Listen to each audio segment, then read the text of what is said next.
Sebelum merekan kultivator, menyimak alur ceritanya, mohon siapkan kopi hangat terlebih dahulu.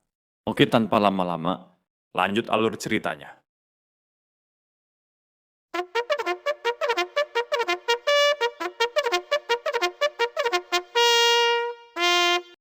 Apa sebenarnya kristal ungu ini?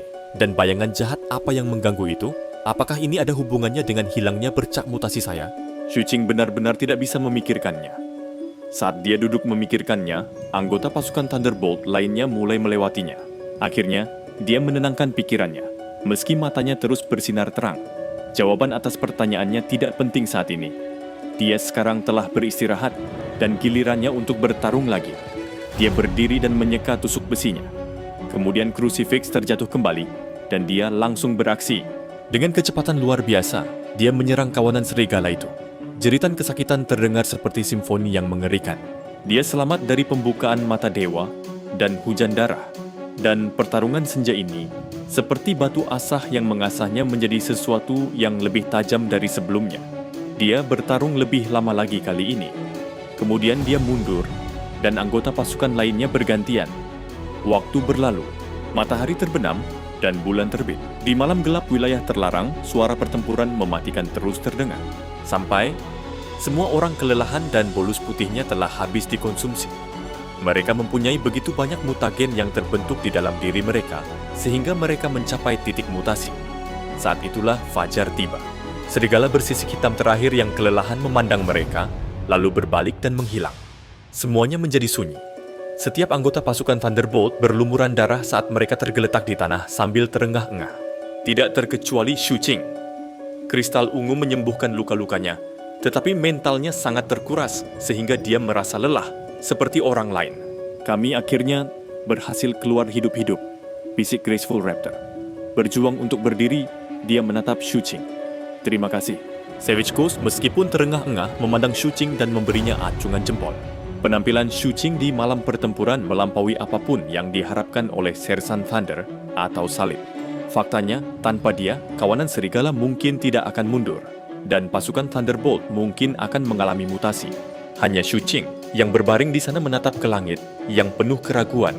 Selama pertarungan, menjadi sangat jelas baginya bahwa tingkat penyerapan mutagennya jauh lebih lambat dari sebelumnya. Bahkan, dia merasa mutagen di dalam dirinya perlahan memudar. Saat semua orang berbaring di sana, Sersan Thunder menggosok keningnya, lalu melihat ke arah kelompok itu dan berkata, "Ini bukan suatu kebetulan." Serigala bersisik hitam terus datang dan datang. Hampir seperti mereka sedang mengejar sesuatu yang khusus. Kita perlu mengambil semua barang milik kita dan memeriksanya. Kita harus mengambil semua barang kita dan memeriksanya. Saya punya perasaan, ini adalah hasil karya tangan manusia. Anggota yang lain tampak ragu-ragu, tetapi mereka menuruti perintah Sersan dan mengeluarkan semua barang milik mereka. Jantung Shuqing berdebar kencang saat dia mempertimbangkan apakah sesuatu di dalam tas Horseford mungkin menjadi alasan serangan serigala itu. Namun, saat itulah Graceful Raptor tiba-tiba berteriak kaget dan menunjuk ke arah Savage Ghost. Di antara barang-barangnya ada sebuah kotak kayu compang-camping. Yang mengejutkan, kotak itu sepertinya perlahan-lahan hancur, hingga gumpalan asap mengepul darinya. Karena campuran aroma yang kompleks di hutan kawasan terlarang, baunya mudah untuk dilewatkan. Kenapa bisa hancur? Savage Ghost bertanya. Terdengar bingung. Sersan Thunder berjalan mendekat, mengambil kotak itu, dan menyerahkannya kepada Graceful Raptor. Setelah mengendusnya, ekspresi tidak sedap dipandang muncul di wajahnya, dan dia mengangguk. "Di mana kamu mendapatkannya?" Sersan Thunder bertanya. Sambil menggaruk kepalanya, Savage Ghost berkata, "Saya membelinya pada hari saya kembali ke perkemahan. Ini adalah bubuk pengusir serangga. Itu terbuat dari kotoran kupu-kupu kelinci," jelas Graceful Raptor. "Jika terkena stimulan yang tepat, mereka akan menyala dan menarik makhluk bersisik. Dan tentu saja, serigala bersisik hitam adalah makhluk bersisik." Hantu liar membeku. Suasana tiba-tiba menjadi sangat mencekam. Mata Shuqing menyipit saat dia mempertimbangkan implikasinya. Beberapa saat berlalu, dan kemudian Sersan Thunder menggelengkan kepalanya. Hantu liar tertipu. Jika kita berbicara tentang seseorang di camp yang memasang jebakan untuk kita, mudah untuk membayangkan siapa orang itu. "Pasukan bayangan darah," Salib berkata dengan dingin. "Saya membayangkan mereka akan melakukan tindakan lanjutan," kata Graceful Raptor. "Dan kami berada dalam kondisi yang buruk saat ini. Melihat ke kejauhan, Sersan Thunder berkata, lalu pertanyaannya adalah apakah kita melanjutkan misi ini atau menyerah? Bagaimana pendapat semua orang? Shuqing tutup mulut. Yang lain bertukar pandang. Tapi Crucifixlah yang akhirnya berkata, Sersan, kita tidak jauh dari titik panen. Kita telah membuang banyak sumber daya dalam perjalanan ini. Jika kita kembali dengan tangan kosong, Sersan Thunder tidak langsung berkata apa-apa. Dia memandang Savage Ghost dan Graceful Raptor. Yang pertama menundukkan kepalanya karena malu, dan yang terakhir memiringkan rahangnya. Sersan Thunder menghela nafas. Kami terus berjalan, katanya.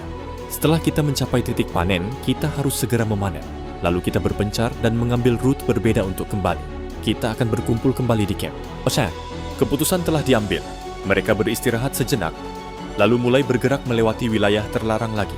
Sepanjang jalan, Shuqing mendekati Graceful Raptor dan bertanya padanya tentang potongan amber yang dia peroleh dari Fat Mountain. Dia tidak bisa menyembunyikan keterkejutannya saat dia mengambil ambar itu dan melihatnya lebih dekat. Itu adalah ekor kalajengking berwajah hantu, katanya. Racunnya sangat kuat dan memiliki khasiat obat positif yang dapat melepaskan kekuatan terpendam yang tersembunyi di dalam tubuh. Namun racunnya berbahaya dan harus segera dinetralkan setelah digunakan.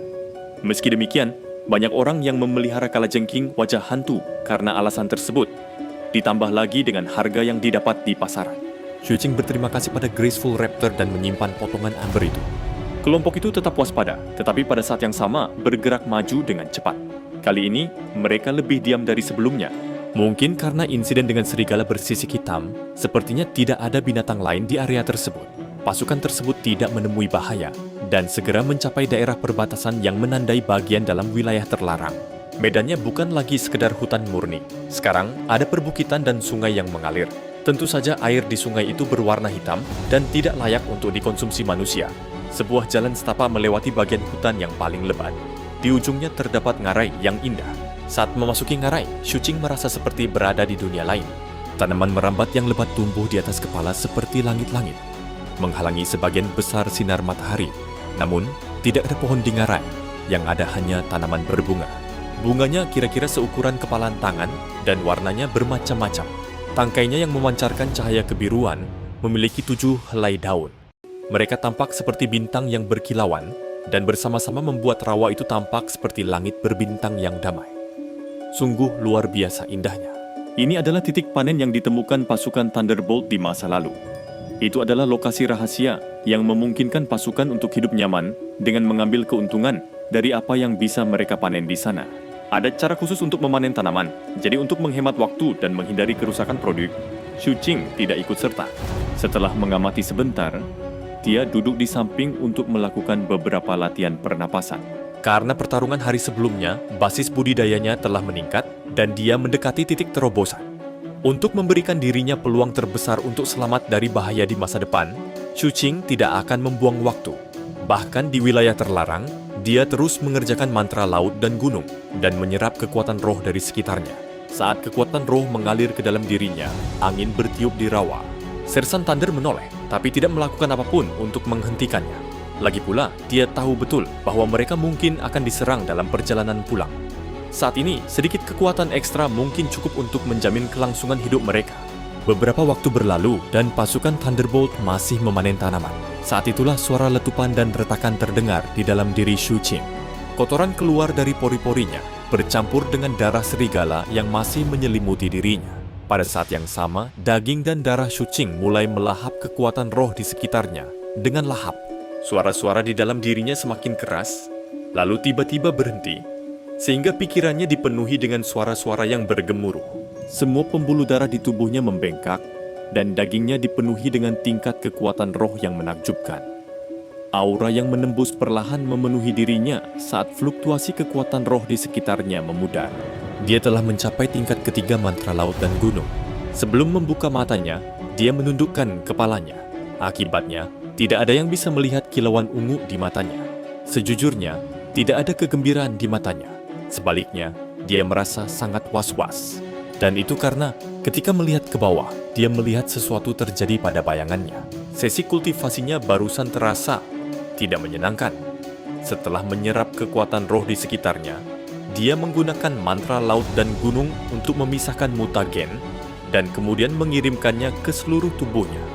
Tapi mutagennya tidak masuk ke bercak mutasi di lengannya. Sebaliknya, itu mengalir ke bayangannya sendiri.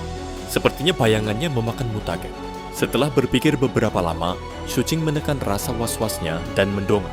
Setelah pertama kali melihat pasukan Thunderbolt sedang melakukan pekerjaan memanen, dia mengalihkan perhatiannya ke pintu masuk rawa dan hutan di luarnya. Hampir saja, dia bisa melihat beberapa bangunan di kejauhan. Itu tampak seperti kompleks kuil, tenggelam dalam waktu, berdenyut dengan aura kuno. Sersan Thunder mengikuti pandangannya dan menyadari apa yang dia lihat. Tidak ada yang tahu kapan tempat itu dibangun. Itu menandai batas terjauh yang bisa dilalui oleh para pemulung. Dengan kata lain, kamu tidak bisa melewatinya. Jika kamu dalam bahaya, itu adalah tempat yang bagus untuk bersembunyi. Batasnya ya, kata Shuqing. Memetik semanggi berdaun 7 dan memasukkannya ke dalam tasnya, Sersan Thunder melanjutkan, ya, orang mengatakan bahwa pada masa itu, wilayah terlarang ini terbentuk karena mata dewa di atas membuka dan memandang ke kuil-kuil itu. Pemulung telah menjelajahi tempat itu dan tidak ada yang menemukan apapun. Tidak ada apapun di dalamnya selain beberapa kristal khusus. Apa maksudmu spesial? Shuqing bertanya, penasaran. Hancurkan kristal-kristal itu menjadi debu dan gosokkan bubuk yang dihasilkan ke bekas luka dan itu akan hilang. Benar-benar tanpa bekas. Bagi pemulung, pada dasarnya mereka tidak berguna. Dia melirik salib. Tetapi terkadang orang-orang penting datang memintanya.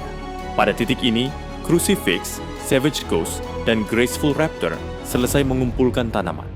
Setelah menyerahkan bagiannya kepada Sersan Thunder, dia membagi koleksinya menjadi 5 bagian dan menyerahkan 1 bagian kepada Shuqing. Ini milikmu, dan sekarang kita berpisah.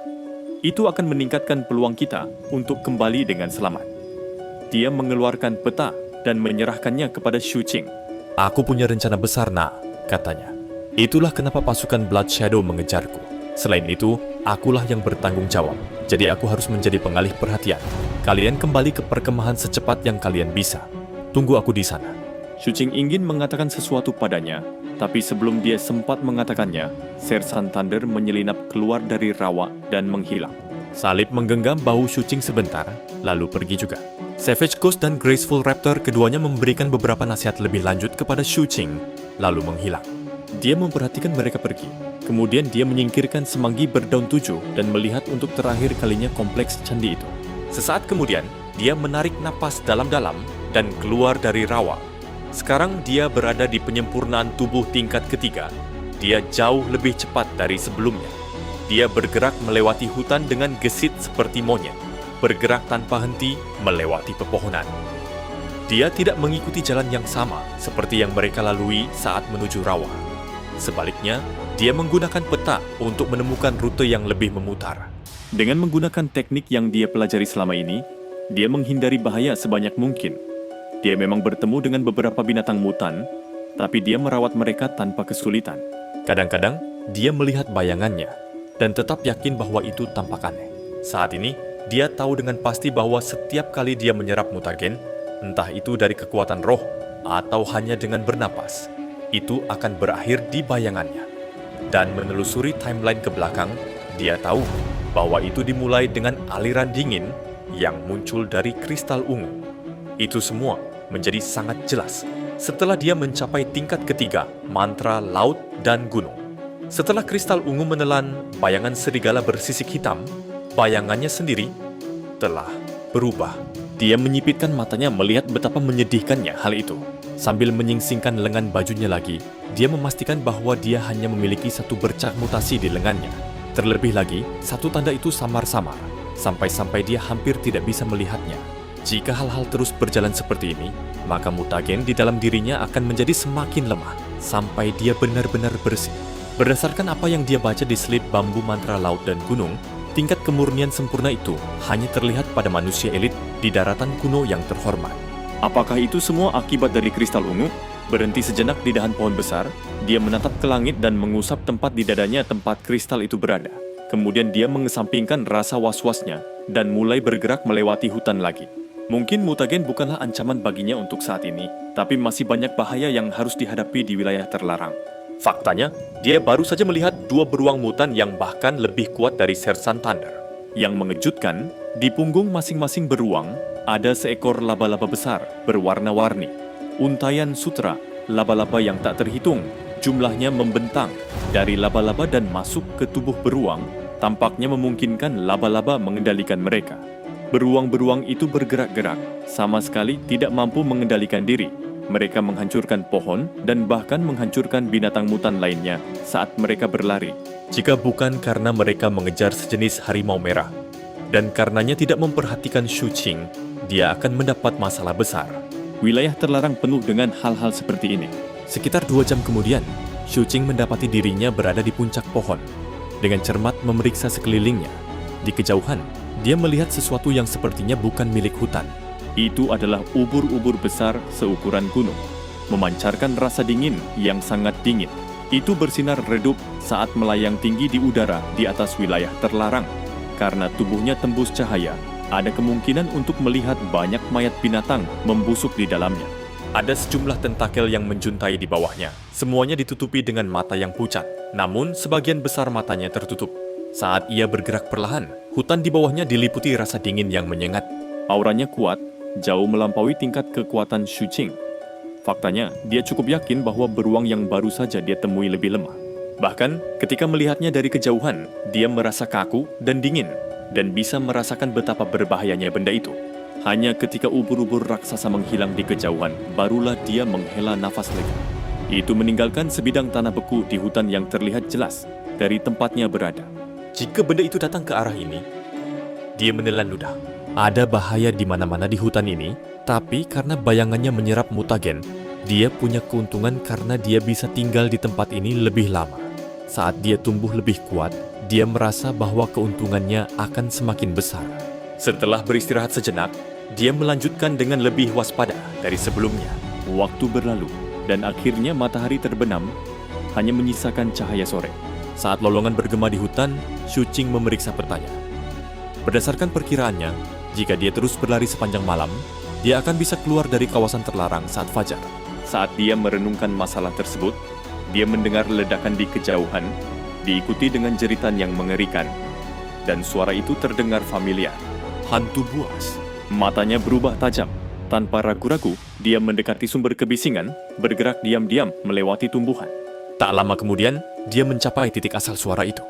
Bersembunyi di puncak pohon, dia mendapati dirinya melihat ke bawah, ke 6 atau 7 mayat. Dan salah satunya adalah Savage Ghost. Kulitnya berwarna hitam kehijauan, membuatnya terlihat jelas bahwa dia telah bermutasi. Pada saat yang sama, dia dipenggal dan tubuhnya dimutilasi. Perisai baja besar miliknya telah pecah menjadi 2, menciptakan satu bongkahan besar logam dan satu bongkahan kecil. Adapun gada gigi serigalanya tergeletak ke samping, berlumuran darah. Jelas sekali, Savage Ghost, di tengah mutasinya, telah membawa musuh-musuhnya keluar bersamanya. Shu Qing melihat pemandangan itu dengan diam-diam. Kesedihan muncul di hatinya, ketika dia tiba-tiba menyadari sesuatu yang lain. Agak jauh dari sana, dikelilingi oleh 5 musuh, tubuhnya berubah menjadi hijau saat dia berada di ambang mutasi, adalah Sersan Thunder. Ketika Shu Qing melihat itu, pupil matanya mengerut, kemudian dia mengencangkan tangannya pada tusuk besinya, niat membunuhnya melonjak.